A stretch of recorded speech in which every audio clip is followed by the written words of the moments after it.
Saya beberapa hari yang lalu dakwah ke Pontianak. Nah, sampai di Pontianak selesai pengajian, saya diajak untuk bertemu dengan seorang syarifah, salah satu anak cucu Nabi Muhammad SAW, marganya Al-Haddad, namanya Anisah. Ya, Syarifah Anisah. Umurnya belum panjang, baru 106 tahun. Ya, baru 106 tahun. Kemudian wajahnya enggak tampak lelah, baru beberapa puluh tahun tidak bisa tidur malam. Jadi bahasanya tuh halus, saya kalau malam tidak bisa tidur. Mirip sama ibu-ibu kalau lagi nggak bisa tidur gitu ya. Udah 5 hari saya nggak bisa tidur, tapi ngapain? Nonton sinetron, ya baca komik, lihat tayangan-tayangan yang ada di media sosial, sibuk lihat TikTok, IG dan lain sebagainya. Kenapa nggak bisa tidur, cari tidur? Kalau Syarifah Anisah ini lain, sekian puluh tahun nggak bisa tidur. Itu kalau dari jam 9 sampai kurang lebih jam 1 itu zikir, jam 1 sampai subuh sholat. Mirip ya. Setelah itu habis subuh matahari terbit, tidur. Ya, jam berapa bangunnya? Kalau kita balas dendam, jam 2, jam 1 baru bangun. Syarifah Anisah enggak, jam 9 sudah bangun. Ngapain? Sholat duha. Tidur lagi kapan? Yaitu nanti habis subuh. Nah, apa yang dilakukan oleh beliau? Beliau kumpulkan biji-bijian, ditaruh di satu tempat yang besar sebesar rebana ini. Yaitu biji-bijian dari kelengkeng, dari duku ya, dikumpulkan. Nah, kemudian diambil 2 wadah, yang satu isi biji-bijian, yang satu kosong. Jam 9 itu duduk nyantai, duduk atahiyat akhir di sejadahnya. Jadi di sajadahnya, saya buktikan saya duduk sama beliau 1,5 jam, posisi kakinya nggak berubah. Sementara kita yang muda-muda sudah ganti-ganti, ya, sudah ganti-ganti. Ini beliaunya masih atahiyat akhir santai gitu ya. Kemudian yang dibaca apa zikirnya? 1 istiqomah, surat Al-Ikhlas. Bismillahirrahmanirrahim, qul huwallahu ahad, sampai selesai. Kemudian ditaruh di tempat yang kosong. Terus begitu sampai pindah semua.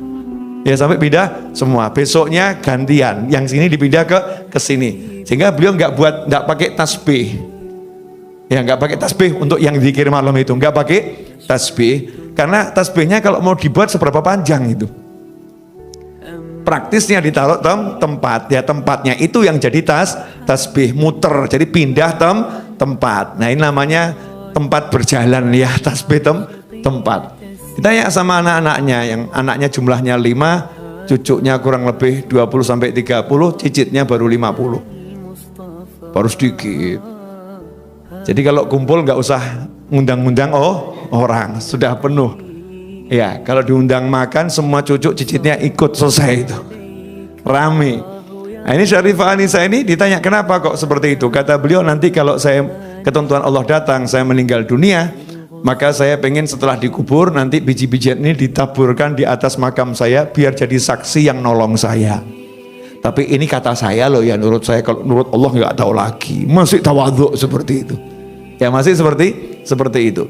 Kemudian sholat malam hanya 10 rakaat, sesuai dengan jumlah anaknya 5, 2 rakaat untuk 1 anak. Selesai 2 rakaat, dia doakan anaknya yang 1 ya, beserta cucu dan cicitnya, disebutkan namanya satu persatu. Selesai baru 2 rakaat lagi ganti untuk anak berikutnya dan cucu dari anak itu dan cicit dari anak tersebut. Terus begitu sampai 10 anak, selesainya azan subuh. Dan ini udah puluhan tahun. Hasilnya seluruh anak cucunya nurut dan soleh-solihah. Saya lihat sendiri, semuanya ahli ilmu, suka sama ilmu, suka sama orang soleh. Kenapa? Tiap malam dizikiri, disolati. Sayangnya ini nggak ditiru ibu-ibu, nggak ada yang nyolatin suaminya. Bukan di sholat jenazah, bukan loh ya. Nggak sholat malam dizikirin, nggak. Anak-anaknya nggak dizikirin, sibuk marahin anak, sibuk marahin suami. Nah, ini metode yang saya dapat dari Syarifah Anisah. Semoga Allah panjangkan umurnya dalam segala kebaikan. Kemudian saat saya nanya minta apa, pengennya apa, cuman 2 hal. Saya minta sama Allah 2 hal. Nanti kalau ketentuan Allah datang, Ya, saya minta husnul khotimah. Saya bilang, panjang umur apa jeda, Umi, panjang umur. Jawabannya, umur saya udah panjang. Sudah lama saya tinggal di dunia. Nah, terus minta apa lagi?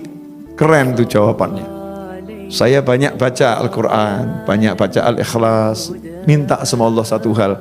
Malaikat Israel itu kan nanti yang ngurusin pencabutan nyawa saya. Itu kan ditugaskan sama Allah.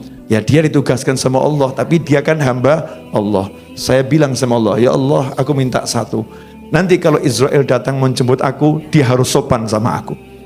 Gak boleh sembarang masuk, harus salam dulu sama aku. Masya Allah, keren ya, perempuan bener ya. Jangan sembarang masuk, salam dulu. Minta sama Allah, malaikatnya disuruh salam dulu, gak sembarang masuk. Ini nunjukkan kalau wanita yang solihah ya, punya sesuatu di sisi Allah Subhanahu wa ta'ala. Karena memang punya persiapan. Jadi udah persiapkan, nanti dikubur ada Al-Ikhlasnya ya. Ngadepi Israel ada Al-Qurannya. Kalau ada orang meninggal dunia, beliau dikabari ada warga kampung meninggal dunia, 5 hari beliau duduk menghatamkan Al-Quran. 5 hari khatam. Niat semoga ini jadi temannya dikubur nanti, mikirin orang lain. Nah, duduk sama manusia yang seperti ini, itu nanti akan buat kita istiqomah. Jadi nggak mikir dunia lagi, ngopo ruwet cari fulus, cari duit, ujung-ujungnya mati. Oh ngaji enak, jadi semangat pengen ngaji, jadi semangat pengen zikir. Tapi kalau kumpulnya sama ahli film, Masya Allah, tanya, film apa yang barusan kamu tonton? Ya, ada koleksi drama apa yang terbaru? Ya. Di mana lihatnya? Jadi pengen lihat, terpanggil untuk itu. Rusak nanti istiqomah kita. Maka biar kita bisa istiqomah, ya kita dengarkan kisahnya orang-orang yang istiqomah, baik yang masih hidup maupun yang sudah meninggal dunia. Karena taksirnya, pengaruhnya ke hati itu sangat nyata. Ya sangat nyata. Langsung termotivasi. Ya, ini terbukti toh. Antum semua kan tiba-tiba jadi semangat ya, muncul mau begini dan lain sebagainya. Kemudian Sarifah Anisah ini minta sama Allah agar tidak meninggal di rumah sakit. Makanya beliau, saya nggak mau masuk rumah sakit, saya nggak mau direpotkan dan tidak mau merepotkan. Orang meninggal itu harus di tempat yang tenang, karena nazak itu, dicabut nyawa sama Israel itu sesuatu yang berat. Jadi tempatnya harus tenang. Saya pengen meninggal di rumah. Makanya saya nggak keluar kemana-mana. Jadi hidupnya nunggu Israel alaihissalam. Tapi nunggunya sama sholat ngaji. Sementara kita belas nggak nunggu. Ya nggak nanti. Padahal itu pasti. Nggak punya persiapan khusus ya. Persiapan apa untuk menghadapi Israel alaihissalam? Ya minimal kalau nyebut nama malaikat Israel sebut alaihissalam. Kita kirim salam terus, untuknya salam. Nanti kalau datang kepada kita ya assalamualaikum dulu gitu ya. Lah nggak pernah dikasih salam ya, tahu-tahu masuk aja. Tapi kalau kita sering kasih salam ya Israel alaihissalam, insya Allah nanti Allah izinkan kita kelak setelah panjang umur fi taatillah meninggal husnul khotimah, dijemputnya dengan cara yang indah, yang bagus, yang baik. Jelas semuanya?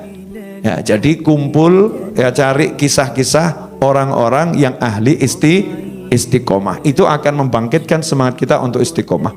Dan salah satu amal yang kita harus paksakan istiqomah karena itu mudah adalah sholawat. Sholawat. Paling sedikit 10 di pagi hari, 10 di sore hari.